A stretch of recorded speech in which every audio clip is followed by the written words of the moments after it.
ले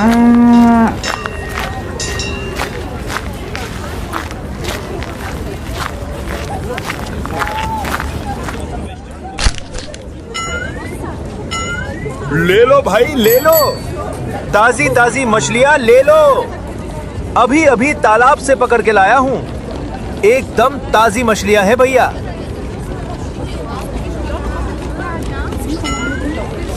अरे ओ मछली वाले, कैसे दी अपनी मछलियाँ?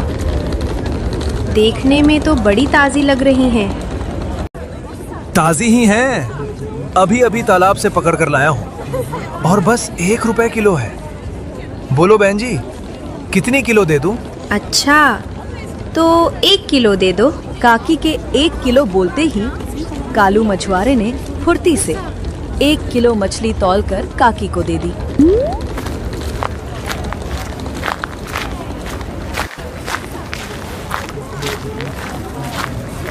अरे कालू भैया, आज बहुत देर कर दी आने में।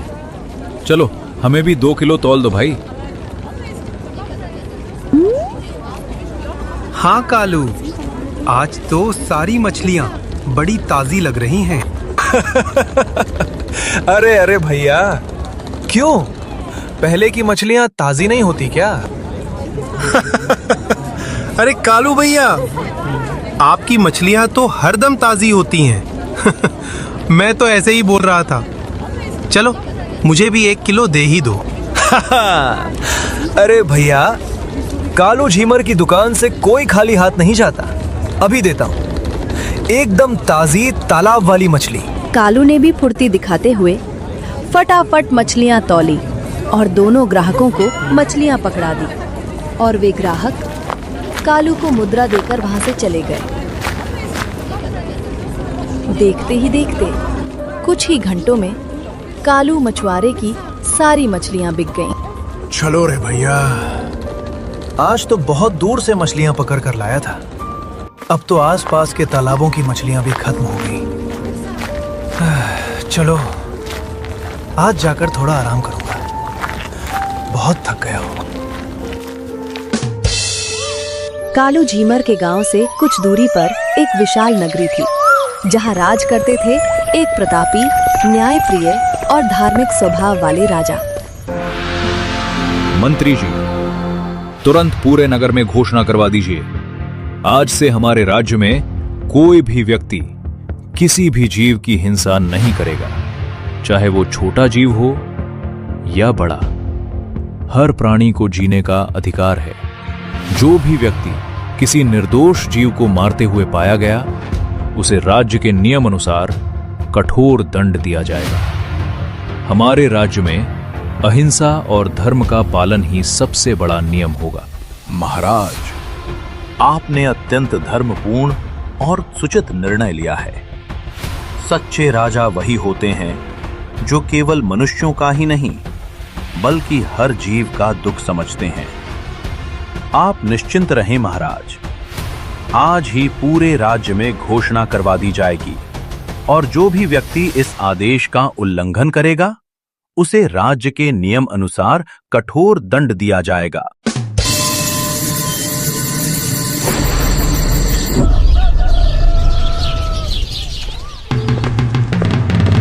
सुनो सुनो सुनो, महाराज का आदेश है, आज से हमारे नगर और राज्य में कोई भी व्यक्ति किसी भी जीव की हिंसा नहीं करेगा। यदि कोई व्यक्ति किसी जीव को मारते हुए या उसे कष्ट पहुंचाते हुए पकड़ा गया, तो उसे राज्य की ओर से कठोर दंड दिया जाएगा। देखा मदन भैया, हमारे महाराज कितने अच्छे दिल वाले हैं। उन्होंने पूरे राज्य में जीव हिंसा पर रोक लगा दी। हाँ भाई, महाराज सच में बहुत धर्मात्मा है। जो राजा हर जीव का दुख समझे, वही असली राजा कहलाने योग्य होता है। अब हमारे राज्य में बेचारे बेजुबान जीवों को भी चैन मिलेगा। अरे ओ सब्जी वाले भाई, मुझे 1 किलो आलू देना। हाँ हाँ बहन जी, अभी देता हूँ।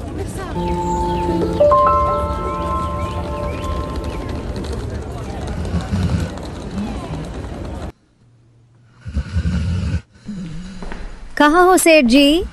वाह रे वाह, ये देखो जरा कैसे घोड़े बेचकर सो रहे हैं, जैसे घर में अनाज के भंडार भरे पड़े हों और कोई काम धंधा ही ना हो। ओ महाराज, उठोगे भी या सच में तुम्हारी आरती उतारनी पड़ेगी? अरे क्या है भाग्यवान, क्यों पूरा घर सिर पर उठा रखा है? थोड़ा आराम तो करने दो। आराम करोगे तो इन 2 बच्चों का पेट कैसे भरेगा? चलो उठो, रोटी बांध दी है मैंने, और जाओ मछली पकड़ने। अरे मतलब तुम आज सोने भी नहीं दोगे क्या? चलो ठीक है, रोटी लेकर आओ। वैसे कितने बजे हैं अभी? 8 बज गए हैं महाराज जी, अब ज्यादा मत सोइए, मैं अभी रोटी लेकर आती हूँ। इतना कहकर कालू की पत्नी अंदर चली गई और थोड़ी देर बाद रोटी बांधकर वापस आई। फिर उसने खाने की पोटली कालू के हाथ में पकड़ा दी। सुनो जी, मुझे पता चला है हमारे पड़ोस वाली नगरी सुंदरपुरी के राजा ने पूरे नगर में घोषणा करवा रखी है कि वहाँ कोई भी जीव हिंसा करेगा तो उसे मृत्यु दंड तक दिया जा सकता है। अरे भाग्यवान, तो मुझे ये सब क्यों बता रही हो? हमारे नगर के राजा ने थोड़ी ना रोक लगाई है। चलो ठीक है, अब मैं चलता हूँ। इतना कहकर कालू झीमर ने अपना पुराना जाल कंधे पर उठाया, रोटी की पोटली संभाली और गाना गुनगुनाते हुए मस्ती मस्ती में तालाब की ओर निकल पड़ा।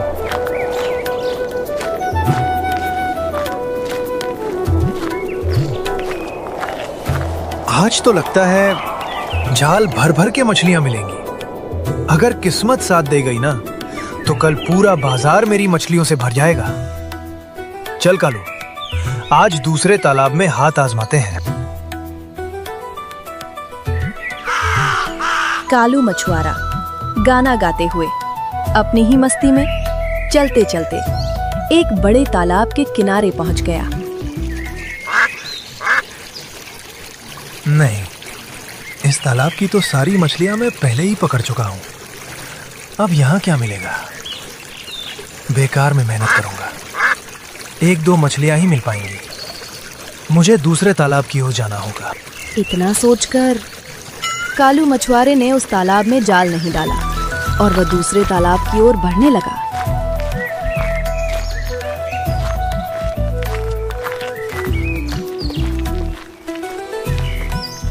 चलते चलते वो अपने नगर के दूसरे बड़े तालाब के पास पहुंच गया।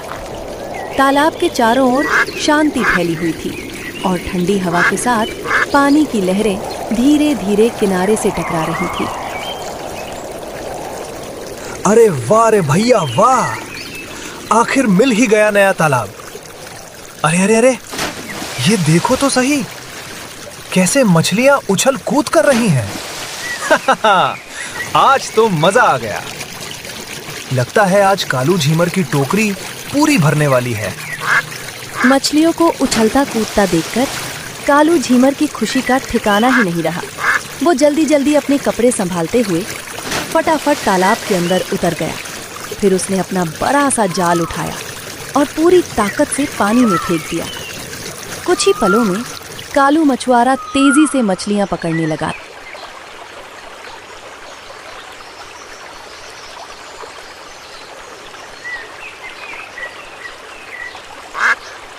देखते ही देखते कुछ ही घंटों में कालू झीमर की पूरी टोकरी मछलियों से भर गई। तालाब में इतनी मछलियां थीं कि कालू का जाल हर बार ढेर सारी मछलियों से भरकर बाहर निकल रहा था। आज कालू की खुशी का ठिकाना ही नहीं था। बस बस, अब और नहीं। पूरी की पूरी टोकरी मछलियों से भर गई। वाह रे कालू झीमर वाह, आज तो किस्मत ही चमक गई। इतनी मछलियां तो मुझे कई दिनों में भी नहीं मिलती थी। अब तो रोज इसी तालाब में आकर मछलियां पकड़ूंगा। चलो अब फटाफट बाजार चलता हूँ।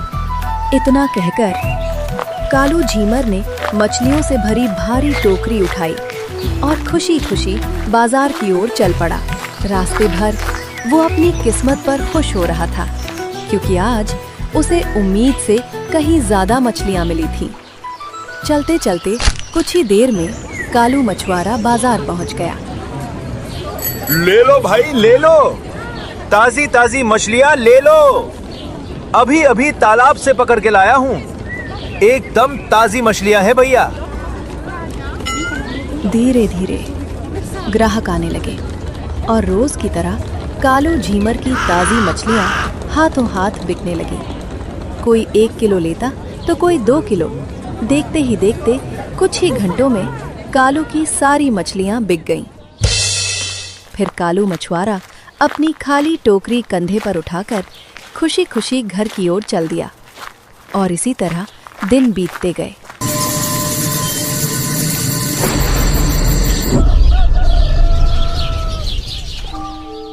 हर सुबह कालू अपना जाल लेकर तालाबों की ओर निकल पड़ता, घंटों तक मछलियां पकड़ता और फिर बाजार में बेच आता।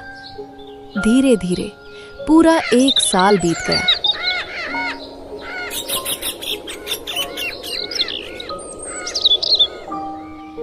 और इस 1 साल में कालू झीमर ने आसपास के ना जाने कितने तालाबों की मछलियां पकड़ पकड़ कर बेच डाली।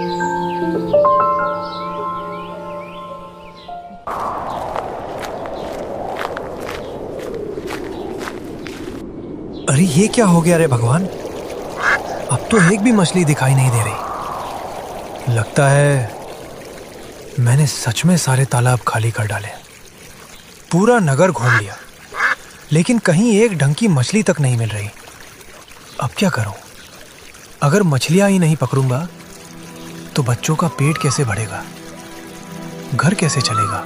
इतना सोचते सोचते कालू झीमर चिंता में डूब गया और धीरे धीरे चलकर एक बड़े पेड़ के नीचे जाकर बैठ गया। उसके चेहरे की हंसी अब पूरी तरह गायब हो चुकी थी। तभी अचानक कालू को एक पुरानी बात याद आई। उसकी आंखें चमक उठी। वो अचानक खुशी से खड़ा हो गया।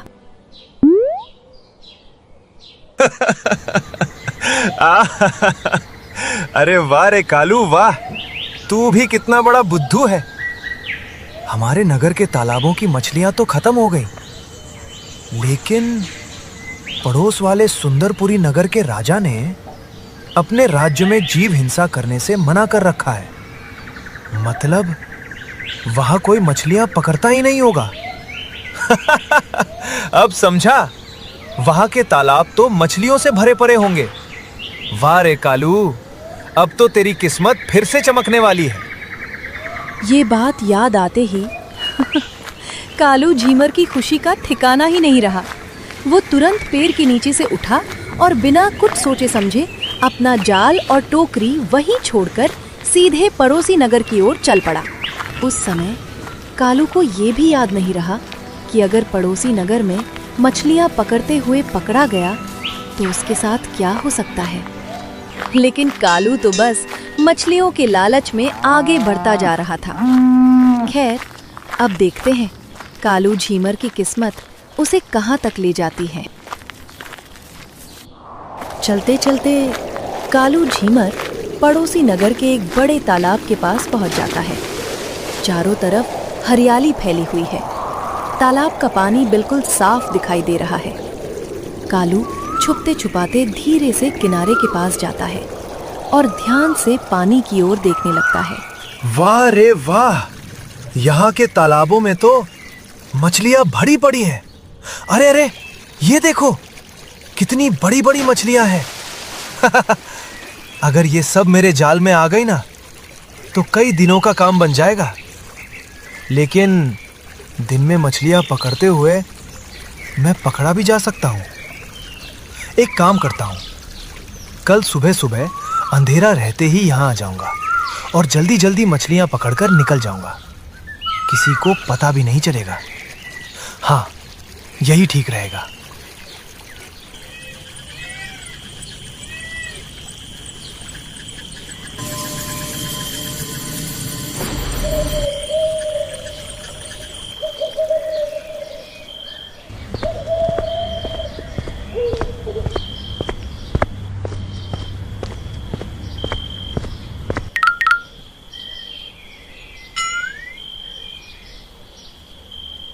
सुनो जी, इतनी रात में कहाँ जाने की तैयारी कर रहे हो?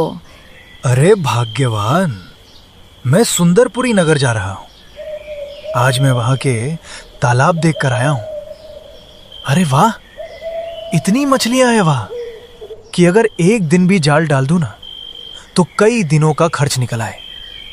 हमारे नगर के तालाबों की तो सारी मछलियां खत्म हो चुकी हैं, लेकिन सुंदरपुरी, वहां तो जैसे तालाबों में मछलियों का खजाना भरा पड़ा है। लेकिन वहां के राजा ने तो जीव हिंसा पर रोक लगा रखी है। अगर तुम पकड़े गए तो? अरे, जो होगा देखा जाएगा। आखिर हमारा रोजगार भी तो यही है। और फिर मैं कौन सा दिन दहाड़े मछलियां पकड़ने जा रहा हूं? आधी रात में जाऊंगा, जल्दी जल्दी मछलियां पकड़ूंगा और सुबह होने से पहले वापस आ जाऊंगा।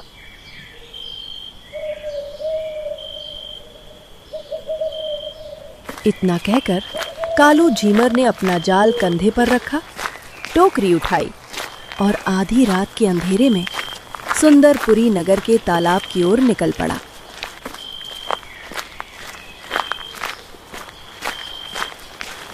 कालू झीमर तेज कदमों से चलता हुआ कुछ ही देर में सुंदरपुरी नगर के तालाब के पास पहुंच गया।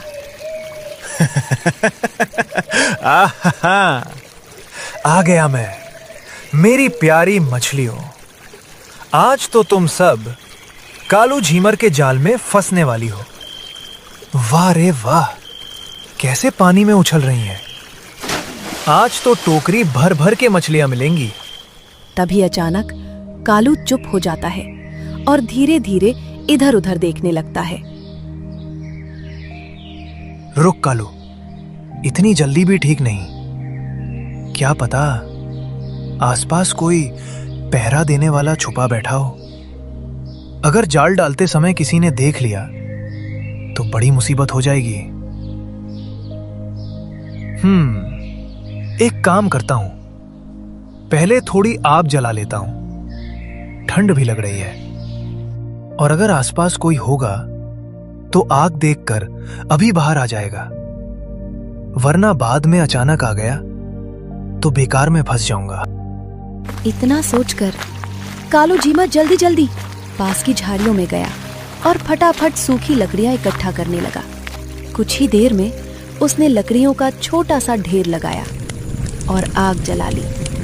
फिर कालू उसी आग के पास बैठ गया और इधर उधर नजर घुमाकर किसी के आने का इंतजार करने लगा।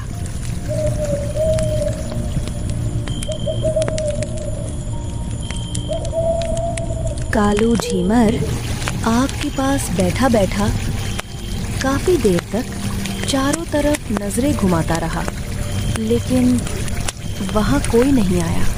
धीरे धीरे आग भी बुझ गई। ये देखकर कालू के चेहरे पर मुस्कान आ गई। ओहो, मैं भी बेकार में डर रहा था। अगर आसपास कोई होता तो अब तक आ ही जाता। चलो, अब जल्दी जल्दी मछलियां पकड़कर निकलता हूं, वरना थोड़ी देर में सवेरा हो जाएगा। इतना कहकर कालू झीमर फटाफट तालाब में उतर गया और तेजी से जाल फेंककर मछलियां पकड़ने लगा। आज जैसे किस्मत भी उसका पूरा साथ दे रही थी। हर बार उसका जाल ढेर सारी बड़ी बड़ी मछलियों से भरकर बाहर निकल रहा था। मछलियां पकड़ने में कालू इतना मग्न हो गया कि उसे समय का बिल्कुल ध्यान ही नहीं रहा और धीरे धीरे रात का अंधेरा छटने लगा। उसी समय सुंदरपुरी के राजा अपने मंत्री और सैनिकों के साथ सुबह सुबह घोड़े पर सवार होकर नगर भ्रमण के लिए निकले थे और धीरे धीरे उनकी टोली उसी तालाब की ओर बढ़ती चली आ रही थी। बस बस, बहुत हो गया। जाओ मेरी मछलियों, अब कल आऊंगा। कालू झीमर मछलियां पकड़कर तालाब से बाहर निकला ही था कि तभी उसे घोड़ों की तेज आवाज सुनाई दी। कालू घबराकर तुरंत पीछे मुड़कर देखता है। अरे बाप रे, ये तो सुंदरपुरी के राजा लग रहे हैं, लेकिन इतनी सुबह सुबह ये यहाँ कैसे आ गए? अब क्या करूं? सोच कालू, जल्दी सोच। अगर राजा ने ये जाल और इतनी सारी मछलियां देख ली तो बिना कुछ पूछे सीधा गर्दन उड़वा देगा। तभी अचानक कालू के दिमाग में एक उपाय आता है। हाँ, यही ठीक रहेगा। मैं अभी सारी मछलियां, जाल और टोकरी तालाब में फेंक देता हूं, फिर किसी को कुछ पता ही नहीं चलेगा। उधर घोड़ों की आवाज धीरे धीरे और पास आती जा रही थी और इधर कालू झीमर डर के मारे कांप रहा था। उसने बिना देर किए फटाफट अपना जाल, मछलियों से भरी टोकरी और सारी मछलियां तालाब के अंदर फेंक दी। फिर जल्दी से वो बुझी हुई आग की राख के पास जाकर बैठ गया। फिर जो आग उसने जलाई थी उसकी राख उठाकर अपने पूरे शरीर पर मल ली और एक पेड़ के नीचे आंखें बंद करके ऐसे बैठ गया जैसे कोई साधु महात्मा भगवान की तपस्या कर रहा हो। हे भगवान, आज बस किसी तरह बचा लो। मैं कसम खाता हूं, आज के बाद कभी मछलियां नहीं पकड़ूंगा। बस आज बचा लो प्रभु, बचा लो। तभी उधर से आते हुए राजा की नजर अचानक कालू पर पड़ गई। राजा तुरंत घोड़ा रोक देते हैं। रुको, वहां देखो, कोई महान साधु महात्मा तपस्या कर रहे हैं। आहा, सुबह सुबह महात्मा जी के दर्शन हो गए। आज तो हमारा दिन धन्य हो गया। रुकिए मंत्री जी, पहले महात्मा जी का आशीर्वाद ले लेते हैं, उसके बाद ही महल की ओर चलेंगे। महाराज, आप बिल्कुल उचित कह रहे हैं। इतना कहकर राजा तुरंत घोड़े से नीचे उतरे और मंत्री व सैनिकों के साथ धीरे धीरे कालू झीमर की ओर बढ़ने लगे। अरे बाप रे, ये तो सीधे मेरी तरफ ही आ रहे हैं। हे भगवान, आज बस किसी तरह बचा लो प्रभु।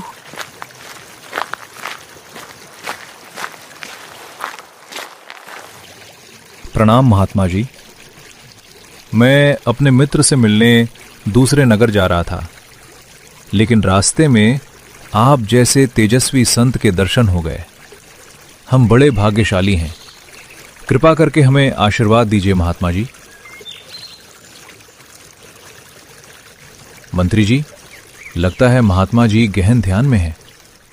हमें इनका ध्यान भंग नहीं करना चाहिए। इतना सोचकर राजा ने आदरपूर्वक कुछ सोने की अशर्फियां कालू के सामने रख दी। फिर हाथ जोड़कर महात्मा जी को प्रणाम किया और मंत्री तथा सैनिकों के साथ धीरे धीरे वहां से चले गए। लेकिन इधर कालू झीमर, जो अब तक डर के कारण आंखें बंद किए बैठा था, धीरे धीरे सच में भगवान के ध्यान में खोने लगा। हे भगवान, ये क्या करने लगा? अभी तक घर नहीं आया। अब तो थोड़ी ही देर में सवेरा होने वाला है। कहीं मछली पकड़ने के चक्कर में पकड़ा ना गया हो। मैंने भी कितना समझाया था, लेकिन ये मेरी सुनता ही कहाँ है। इतना बोलकर कालू झीमर की पत्नी तेज कदमों से घर से बाहर निकली और उसी तालाब की ओर बढ़ने लगी जिसके बारे में कालू ने उसे बताया था। चलते चलते कुछ ही देर में वह उस तालाब के पास पहुंच गई। अरे, तुम मरवाओगे क्या? ये कहाँ बैठा है? अगर किसी ने देख लिया ना तो सीधे पकड़ कर ले जाएंगे। चल, जल्दी घर चल। तू मुझे भी मरवाएगा। अरे उठ, चल घर। मुझे माफ कर दो महाराज, मैं तो आज ही आया था, अब कभी नहीं आऊंगा, माफ कर दो। कालू को लगा कि उसके सामने राजा खड़े हैं, लेकिन जैसे ही उसने धीरे धीरे आंखें खोली। राजा? कौन राजा? अरे, यही तो थे, अपने सैनिकों के साथ मुझसे बातें कर रहे थे। अरे पागल हो गए हो क्या? अगर सच में राजा यहाँ आ जाता तो क्या तू जिंदा बचता? इतना सुनकर कालू की नजर अचानक पास पड़ी चमचमाती सोने की अशर्फियों पर गई। उन्हें देखते ही कालू की आंखें फटी की फटी रह गईं और अगले ही पल उसकी आंखों से आंसू बहने लगे। हे भगवान, हे परमात्मा, मैंने तो तेरे नाम पर बस एक झूठा स्वांग भरा था। मैं तो डर के मारे नकली साधु बनकर बैठ गया था, लेकिन तूने तो मेरी जान भी बचा ली और ये 5 सोने की अशर्फियां भी दे दी। मैं तो 10 साल मेहनत करके भी इतना धन नहीं कमा पाता जितना आज तूने मुझे एक ही दिन में दे दिया। इतना कहकर कालू मछुआरा फूट फूट कर रोने लगा। सुनो भाग्यवान, ये अशर्फियां रख लो और ध्यान से सुन लो। आज के बाद कालू झीमर कभी मछलियां नहीं पकड़ेगा। मैंने तो भगवान के नाम पर बस एक झूठा स्वांग भरा था, लेकिन प्रभु ने मुझे मौत से भी बचा लिया और इतना धन दे दिया कि मैं 20 साल मेहनत करके भी इतना नहीं कमा पाता। तो दोस्तों, ये थी कालू मछुआरे की कथा, जिसने हमें सिखाया कि भगवान जब कृपा करते हैं तो एक पल में इंसान की तकदीर बदल जाती है और सच्चे मन से लिया गया एक निर्णय पूरी जिंदगी बदल सकता है। आप ये कहानी कहाँ से देख रहे हैं और आपका नाम क्या है? हमें कमेंट करके जरूर बताइए, हम आपके कमेंट्स जरूर पढ़ेंगे।